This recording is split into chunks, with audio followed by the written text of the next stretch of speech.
চার ধাপে বন্টন হবে। 1 নম্বর আলোচনা করা হয়েছিল কাফন, 2 নম্বর সুম্মা বিদাইনে অতঃপর ঋণ পরিশোধ হবে।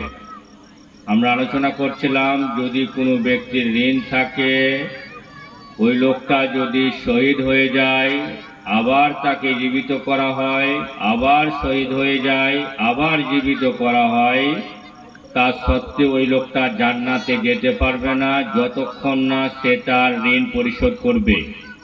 এ হাদিস বুঝতে পারলাম যে ঋণ এমন একটা হুকুকুল ইবাদ, বান্দার হক।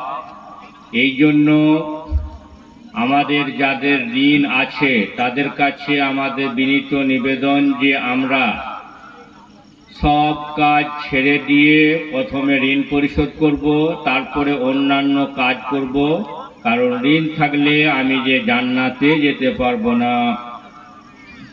ফালাম্মা ফাতাহাল্লাহুল ফুতুহা, যখন আল্লাহ তাআলা তার রাসূলকে অনেক যুদ্ধের বিজয় দান করলেন, এখন বাইতুল মালে সম্পদে পরিপূর্ণ, তিনি তখন উদ্দাত্ত কণ্ঠে ঘোষণা করলেন, আনা আউলা বিল মুমিনিনা মিন আনফুসিহিম, আমি হচ্ছি মুমিনদের সবচাইতে নিকট আত্মীয়।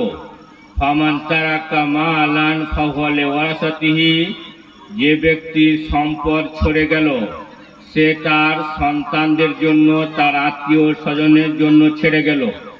ওমান তারাকা দাইনান ফা ইলাইয়া কাযাউহু, যে ব্যক্তি ঋণ ছেড়ে গেল আমার দায়িত্ব তার ঋণ পরিশোধ করা।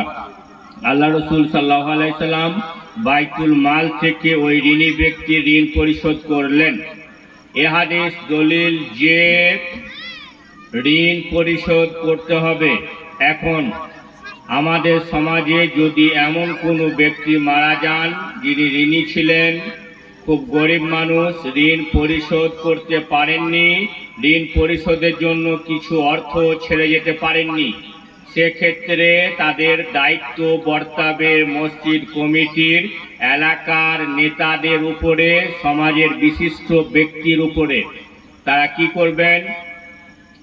সূরা তাওবা 60 নম্বর আয়াতে আল্লাহ তাআলা যাকাত 8 শ্রেণীর 8 জায়গাতে ভাগ হবে, তার মধ্যে তিনি একটা ভাগ উল্লেখ করেছেন, ওয়াল গারিমিন, যারা ঋণী, অর্থাৎ যারা ঋণী তারা যাকাতের হকদার। এক্ষেত্রে মসজিদ কর্তৃপক্ষ এলাকার বিশিষ্ট বর্গের কাছে যাকাত আদায় করে উক্ত ঋণ পরিশোধ করবেন। এটা মসজিদ কমিটির এলাকার নেতাদের দায়িত্ব। কেন দায়িত্ব? আল্লাহ রাসূল সাল্লাল্লাহু আলাইহি সাল্লাম নেন, তিনি চলে গেছেন, আর আমাদের এক ভাই ঋণের কারণে ভালো আমল তার অনেক আছে, তা সত্ত্বেও জান্নাতে যেতে পারবে না। এই জন্য আমাদের উচিত হবে তার পক্ষ থেকে আমরা দায়িত্ব নিয়ে তার ঋণ পরিশোধ করব। ভাই মুসলিম, যাদের ঋণ আছে, যদি সে দৃঢ় প্রতিজ্ঞাবদ্ধ হয় আমি ঋণ পরিশোধ করবই, সহিহ বুখারী এবং সহিহ মুসলিমের হাদিস, মান আখাযা আমওয়ালান নাসি ইউরিদু আদাআহা আদাল্লাহু আনহু, যে ব্যক্তি কোনো ব্যক্তির কাছে সম্পদ নিল আর তার ইচ্ছা যে আমি ঋণ পরিশোধ করবই, আদাল্লাহু আনহু, আল্লাহ তাআলা তার ঋণ পরিশোধের ব্যবস্থা করবেন। এক্ষেত্রে খেয়াল রাখতে হবে যে আমার মাথা যখন আমি ঋণ নেব তখন আমি দৃঢ় প্রতিজ্ঞাবদ্ধ হব যে আমি এ ঋণ পরিশোধ করবই।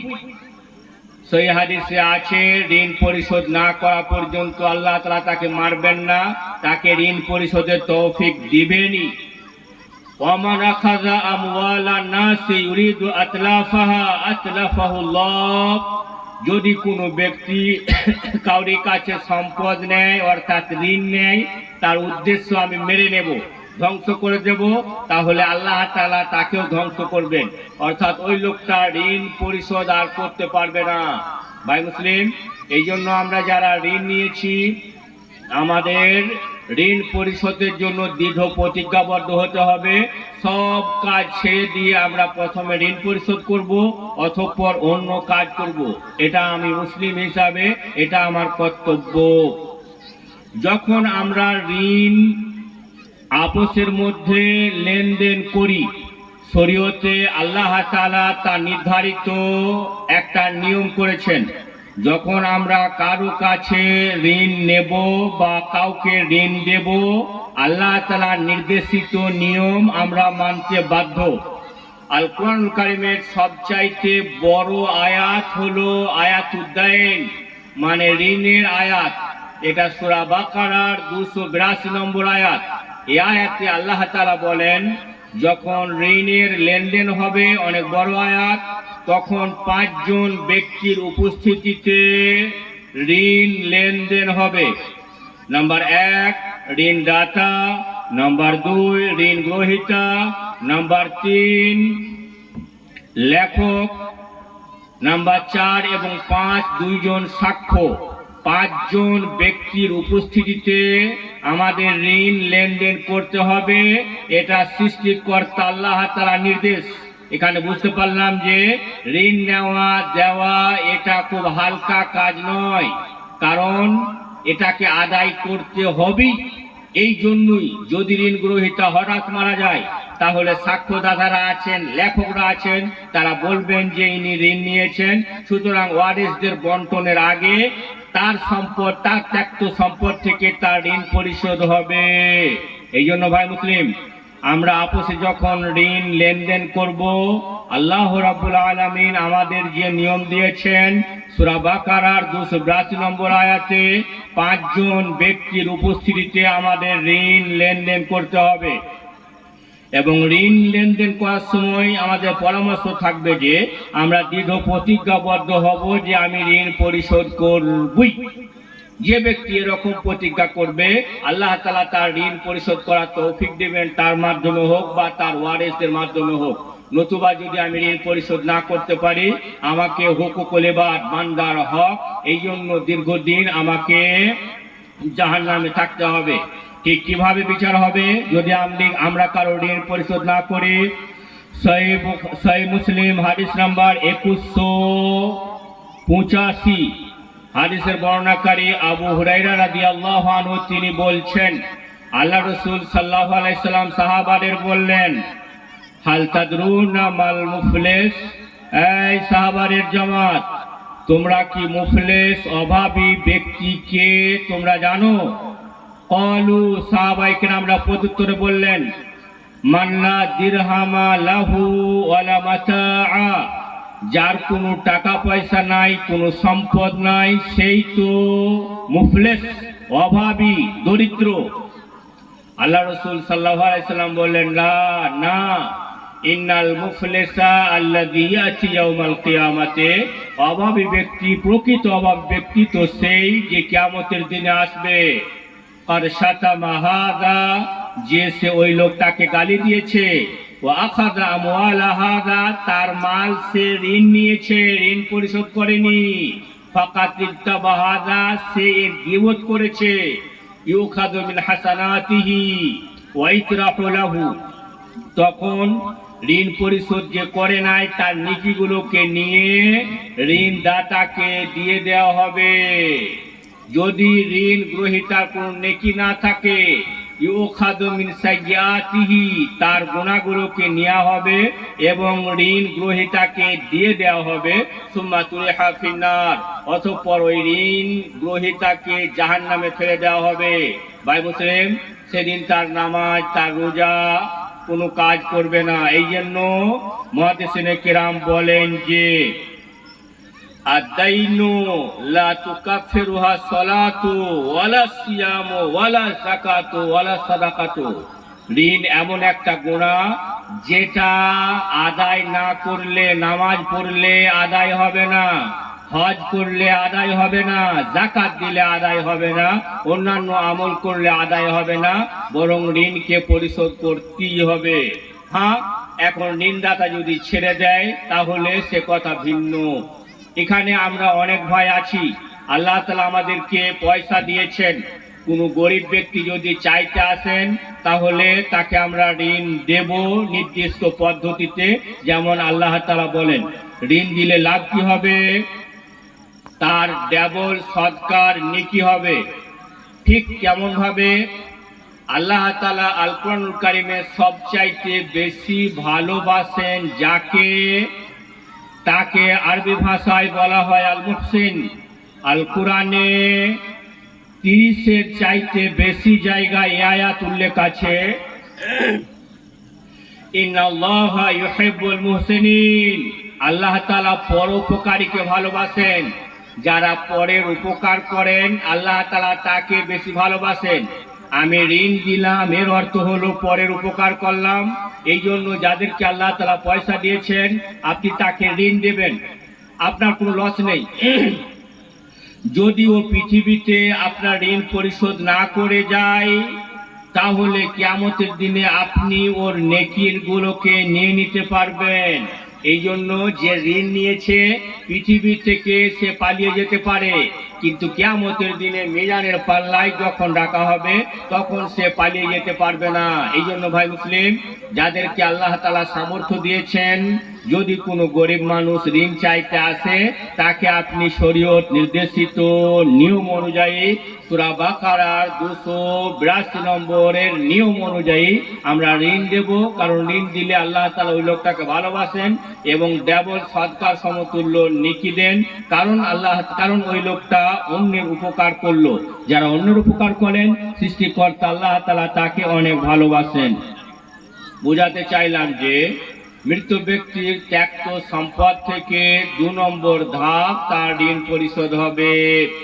নাম্বার 3, আনতুনাফাদা ওয়াসায়াহু। মৃত ব্যক্তির ত্যাক্ত সম্পদ থেকে 3 নম্বর ধাপ তার ওসিয়ত পূরণ হবে। ওসিয়ত কি জিনিস? ওসিয়ত একটা আরবি শব্দ, এর মানে এমন নির্দেশ যেটা মানা বাধ্যতামূলক। যদি কোনো ব্যক্তি কোনো ওসিয়ত করে যান, তার ওয়ারিসরা সেটাকে মানতে বাধ্য, তাদের উপরে ওটা মানা ফরজ। কেন ওসিয়ত করে যাব আমরা? যারা আমাদের শব্দ শুনছেন সকলের কাছে আমাদের আবেদন হবে যে আমরা আমাদের নিজের লাভের জন্য ওসিয়ত করব। ওসিয়ত মানে হলো একটা নির্দেশ। কি বললাম? আমি আমার ওয়ারিসদেরকে বললাম যে আমি যখন মারা যাব আমার পয়সা থেকে মসজিদে একটা ফ্যান কিনে দেবে। এটা হলো ওসিয়ত। আমি যখন মারা যাব যদি ওয়ারিসরা ফ্যান কিনে না দেয়, কিয়ামতের দিনে তারা পাকড়াও হবে। আমি কিন্তু নিয়ত করেছি বলে আমি নেকি পেতে থাকবো? জানি না। আমি মরে যাব, আমার সন্তানরা, আমার ওয়ারিসরা আমার জন্য ভালো দোয়া করবে, নেক দোয়া করবে কিনা আমি নিশ্চিত নই। কিন্তু আমি যখন মরে যাব আমার ওসিয়ত যে মসজিদে একটা ফ্যান দেবে, মসজিদে একটা দরজা দেবে, ওই দরজাটা ওই ফ্যানটা মসজিদে যতদিন থাকবে, সমাজ যতদিন ওর থেকে উপকার লাভ করবে, ততদিন আমরা কবরে শুয়ে শুয়ে নেকি পেতে থাকবো। এই জন্য শরীয়তে ওসিয়তের এত বেশি গুরুত্ব। আমরা প্রত্যেকে ওসিয়ত করে যাব। ওসিয়ত করতে গেলে খেয়াল রাখতে হবে যে লা ওয়াসিয়াতা লিওয়ারিসিন, যারা উত্তরাধিকারী তাদের মধ্যে ওসিয়ত চলবে না। ওয়ালা ওয়াসিয়াতা ফাওকা সুলুসিন, 1/3 বেশি ওসিয়ত করা যাবে না। এক্ষেত্রে আমরা এতটা ওসিয়ত করব যে ওসিয়ত পূরণ করার পরেও আমার সন্তানরা যথেষ্ট পরিমাণ সম্পদ পাবে, ওসিয়ত পূরণের পূর্বেও যথেষ্ট সম্পদ পাবে। অর্থাৎ এতটা ওসিয়ত করব যাতে সন্তানদের ভাগে কমে না যায়। বলুন তো, যদি আমি আমার ত্যাক্ত সম্পদ 2 লাখ টাকা ছেড়ে যাই, আমি যদি বলি যে মসজিদে তোমরা একটা ফ্যান কিনে দেবে, এই ফ্যানটার দাম হলো 1000 বা 1200, যদি ত্যাক্ত সম্পদ বন্টনের পূর্বে ওই 1000 টাকা বা 1200 টাকা একটা বা 2000 টাকা একটা ফ্যান কিনে দেয়, তাহলে ওয়ারিসদের মধ্যে খুব বেশি কম পড়বে না, যাতে ওয়ারিসদের বিশাল ক্ষতি হয়ে যাবে। সুতরাং আমরা ওসিয়ত করব এবং আমি যখন মারা যাব আমার ওয়ারিসরা বাধ্য থাকবেন ওসিয়ত পূরণ করতে। কারণ কোনো ব্যক্তি যখন ওসিয়ত করেন সেই ওসিয়তটা আল্লাহর দরবারে লিখে দেওয়া হয়। যদি তার ওয়ারিসরা ওসিয়ত পূরণ না করে পৃথিবীতে তাদের শাস্তি দেওয়া হবে এবং কিয়ামতের দিনে তাদের কঠোর শাস্তি দেওয়া হবে।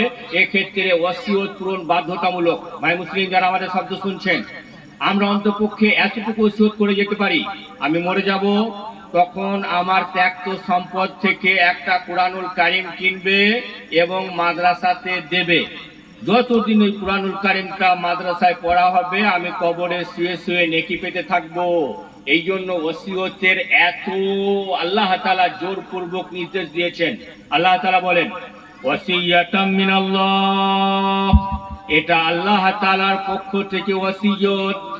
এই জন্য আমরা সকলেই যারা আমাদের শব্দ শুনছি আমরা অবশ্যই ওসিয়ত করে যাব। আমি যখন মরে যাব আমার সম্পদ থেকে একটা জিনিস তোমরা মসজিদে দিয়ে দেবে, একটা জিনিস মাদ্রাসায় দিয়ে দেবে। ওইটা যতদিন থাকবে ততদিন আমি কবরে শুয়ে শুয়ে নেকি পেতে থাকবো ইনশাআল্লাহ।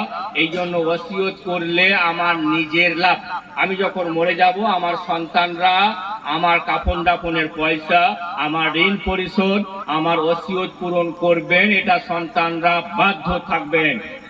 নাম্বার 4, আনতুকাসামা বাইনা ওয়ারাসাতিহি বিল কিতাবি ওয়াস সুন্নাহ। অতঃপর 4 নম্বর ধাপে যারা ওয়ারিস আছেন তাদের মধ্যে সম্পত্তি বন্টন হবে। কি বুঝলাম? তাহলে জীবদ্দশায় সম্পত্তি বন্টন নয়, বন্টন হবে মরে যাওয়ার পরে 4 নম্বর ধাপে। মৃত ব্যক্তির ত্যাক্ত সম্পদ থেকে আমরা মুখস্থ করে যাই, এটা আমাদের জন্য অপরিহার্য ফরজ, কারণ আল্লাহ তাআলা আমাদের জন্য এই নিয়ম নির্ধারণ করেছেন। যখন আমি মরে যাব তখন